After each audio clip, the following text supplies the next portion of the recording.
চোখ রাখবো পরবর্তী খবরে।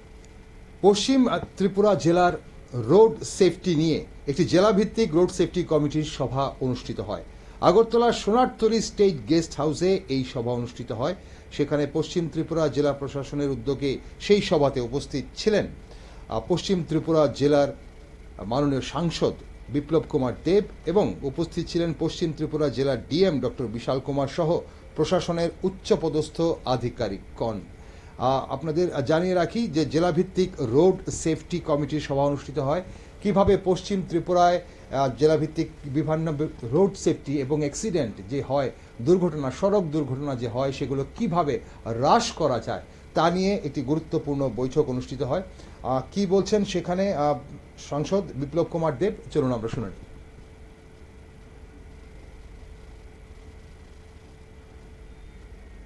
বিশেষত আজকের যে কনফারেন্স সেটা ডিস্ট্রিক্ট রোড সেফটি কে নিয়ে মিটিং হচ্ছে জেলা স্তরের। সেখানে বিশেষ করে ট্রাফিক রুলস, রাস্তাঘাট, তারপর যান চলাচল, তার মধ্যে কিভাবে ডিসিপ্লিন আনা যায়, নতুন নতুন কি ক্রিয়েশন করা যায়, পুরনো যে ব্যবস্থা তার মধ্যে খামতি কোথায় আছে সেগুলো কিভাবে দূর করা যায়, রোড অ্যাক্সিডেন্ট কতটা হয়, ইনডিসিপ্লিন ড্রাইভিং কতটা হয়, রাশ ড্রাইভিং কতটা হয়, ইলিগাল ড্রাইভিং কতটা হয়, এই বিষয়ে বিস্তারিত আলোচনা এখানে হবে। তার মধ্যে থেকে যেটা বেরিয়ে আসবে সেটা আগামী দিনে এই ডিস্ট্রিক্টের যে ডিএম এবং এসপি ট্রাফিক আছে ওনারা লাগু করেন, তার জন্যই আজকের এই মিটিং ডাকা হয়েছে। ত্রিপুরাতে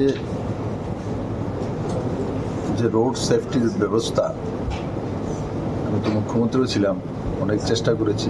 ইনডিসিপ্লিন ড্রাইভিং প্রচুর হয়, ইলিগাল পার্কিং করে রাখে, রাস্তা যতই চড়া, মেয়র সাহেব এখানে বসে আছে, যতই চড়া করো, যদি ভাঙচুর করো, আবার 2 দিন থেকেও 3 দিন পর আবার পার্কিং সেই জায়গাতে করে দেবে।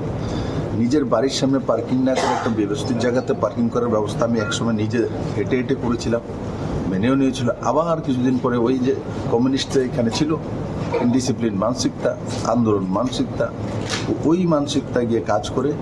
কিন্তু তবুও আমরা সবাইকে নিয়ে, জনপ্রতিনিধি এবং সব ত্রিপুরার জনতা, বিশেষ করে তো জনসাধারণ,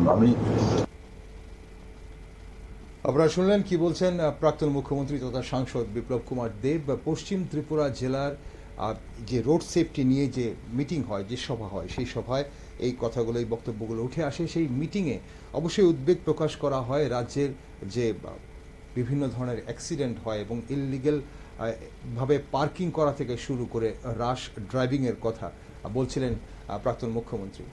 উদ্বেগজনকভাবে রাজ্যে বৃদ্ধি পাচ্ছে বিভিন্ন রোড অ্যাক্সিডেন্ট এবং তার জন্য কীভাবে হ্রাস করা যায় সেই সব অ্যাক্সিডেন্ট, তার জন্যে পশ্চিম ত্রিপুরা জেলা ভিত্তিক এই সভা অনুষ্ঠিত হয়। ছোট্ট একটি বিরতি নিচ্ছি, সঙ্গে থাকুন।